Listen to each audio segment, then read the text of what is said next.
What's up again, guys? We're going to do a quick little update on the SPX, which we're using to track the S&P 500. So we have finished the move that we were expecting, which is the ABC corrective pattern, which I don't have any more in here, but it's literally the movement from a top or a bottom. And it goes in a three-wave pattern. So we have A, B, C.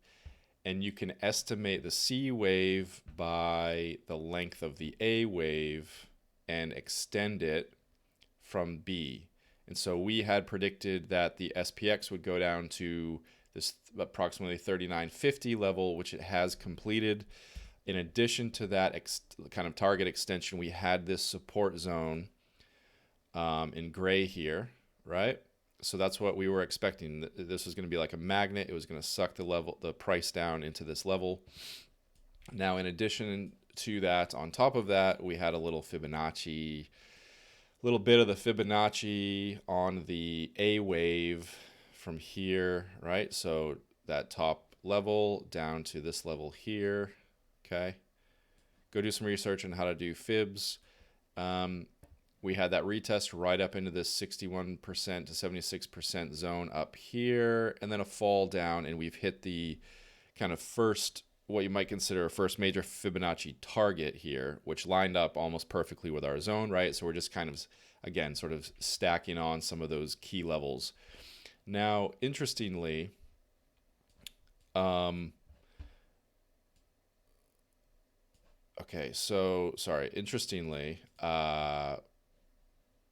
I noticed that we're sort of starting to create this little channel here.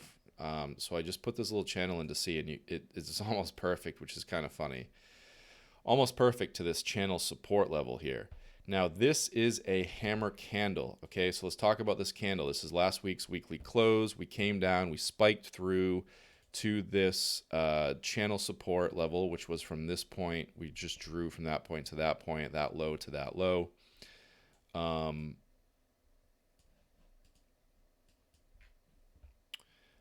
So hammer candle, push down through our key levels, bulls bought it back up, and we closed back up in that support zone. So we're actually in the support zone, which is not, totally bearish. This is a bearish candle, but we're still in the support zone, and price closed below the 100 weekly moving average. So we have some conflicting signals here, let's say. So we don't yet know what's going to happen. Now, if you were to just look at the chart, you could say that we would potentially expect this to become shorter term bearish and move back up into this channel. So let's take a look at what we might be looking at for a move there. So up here we came down through the moving averages, right? We came back up, came back down through the moving averages, as well as this yellow box, which highlights this big monthly bearish engulfing candle, which is our major reversal candle at this, this little top here. So we've broken out of that, which actually is, longer term bearish, but we haven't retested it yet. So this could potentially short term bounce back up, at least retest this yellow box, which would be the lows of that important candle, potentially spike up into this zone here, which is the 21 weekly moving average and the 50 moving average, right? So, and what we could also do is a little fib just to say, okay, let's see. Yeah, see, look, so 76% fib, 61% fib, and that's right where those two moving averages I just highlighted are. So let's just put a little box in here and just see if that actually happens next time. Okay, I'm going to get rid of that shorter term fib there. So shorter term bounce potentially up into the zone, potentially a wick into the zone, as overall things are generally bearish at the higher level. Now, if we go longer term views, right? So we might get a short term bounce up into here, a rollover back into our bearish downtrend. What are we looking at for continued bearish downtrend in the stock market? Well, we know we'll break through this level here, right? Because we've retested it. We're going to bounce and then probably roll through. So we do have this Fibonacci level, this other Fibonacci target level here. But we also have 3,500, which is a key support level historically over here, and the 200 weekly moving average matching up, right? So this is a ripe zone, of course, for that bearish target. So we can just leave it like this for now. Now here's the other thing. So if this were to, well, I guess it doesn't really, it looks kind of nasty, huh? Well, we can just leave that and see if anything interesting happens on this, in this channel. Let's just see what goes on. Okay. Now we have this long-term trend line, right? So this long-term trend line, this decade-long trend line back here, going all the way up through this crazy bull market with a super acceleration past couple years. We expect a reversion to the mean, right? And we're very far away from the mean. And, you know, we know this is going to roll over further. Could it roll over all the way to that trend line? Sure, it could, right? But we don't really know yet, right? So we have to play with what we have some strong ideas for.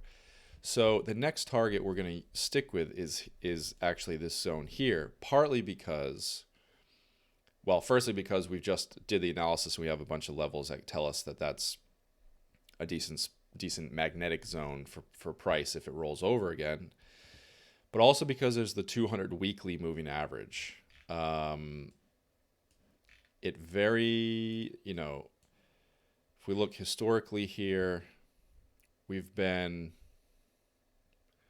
above the 200 period moving average since 2010. It very often kind of bounces off the 200, right? It kind of rides, the trend line almost rides that 200 for many years. Sorry, I'm probably looking at this a little too quickly for the video. Forgive me.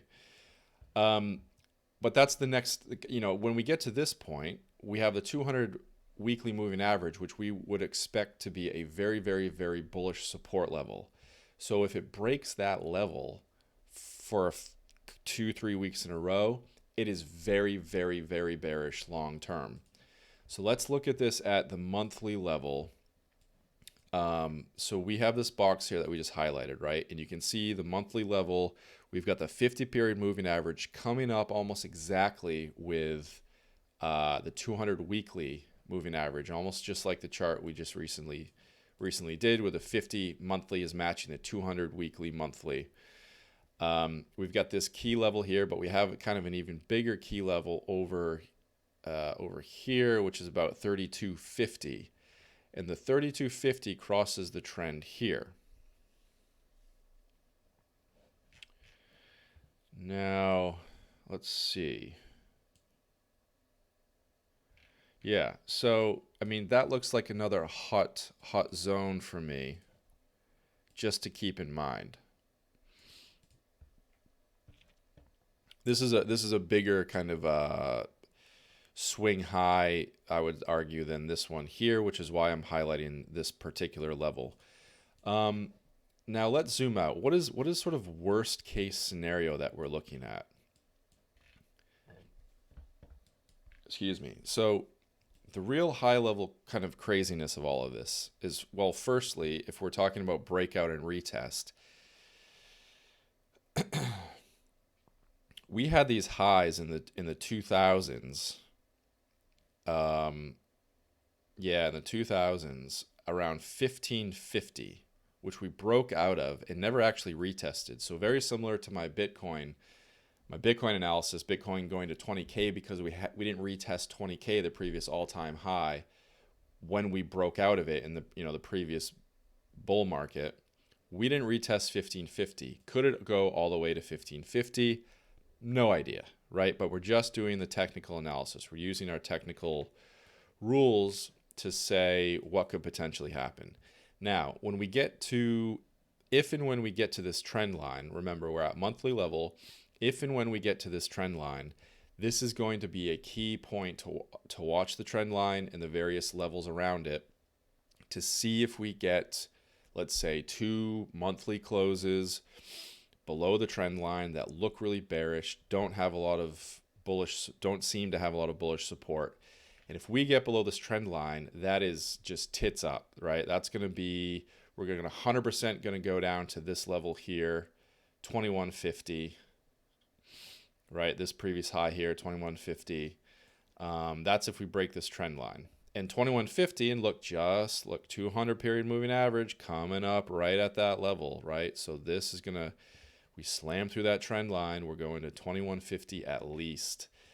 And it's not too far at that point if it's a crash type of movement as opposed to like a many year slow roll.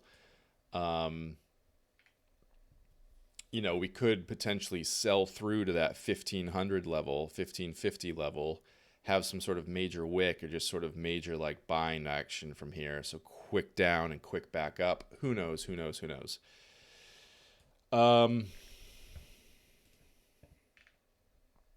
So that's just a sort of a quick high level analysis of what we're looking at in the worst case scenario, which is if we come down through here and a lot of these levels, key levels don't hold, and we break some of these levels and continue to get bearish, and the dominoes fall. That's worst case scenario. Best case scenario, I think, is that we have finished a wave 3 in an Elliott wave pattern.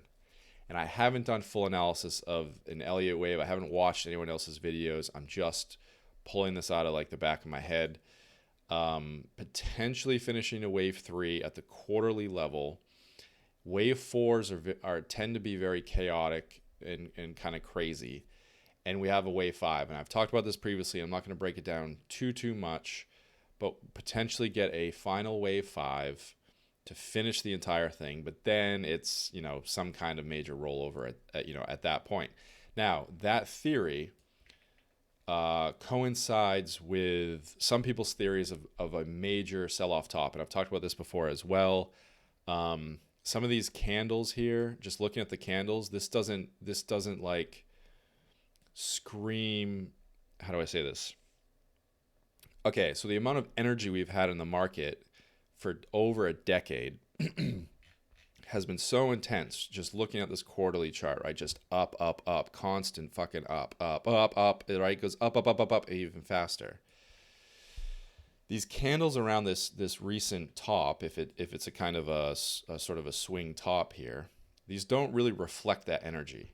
We would need to see a candle that reflects that type of energy, which is like a major, like a final major blow off top bullish candle followed by a slam back down, or a massive push up and another big sell off where you have a big wick, right? Or like a big sell up and a massive bearish engulfing candle, huge red candle covering the past 2-3 months candles or something like that. So these candles up here do not reflect the energy that has been in the market for a decade. The real top of this whole cycle, in my opinion, needs to have candles that reflect that type of energy, that mirror that energy. We're not there yet. So this is potentially a wave 4. Sure, we're going to get a pullback and get a relief, but maybe come down to the trend line, right? Maybe like quarterly level, this looks like a nice little trend line right here to just come back and retest, get some relief, and then bounce back up for that final wave 5. All right. I'm purely speculating here. I'm just, talking stream of consciousness. This is how I'm looking at the chart at the moment. S&P 500. All right. I'll stop it there for now, guys. Good chat. Thanks for the support. Do all the YouTube stuff. Show me some love. Follow Cash Daddies. Follow Chart Daddies. And we'll talk soon. Peace.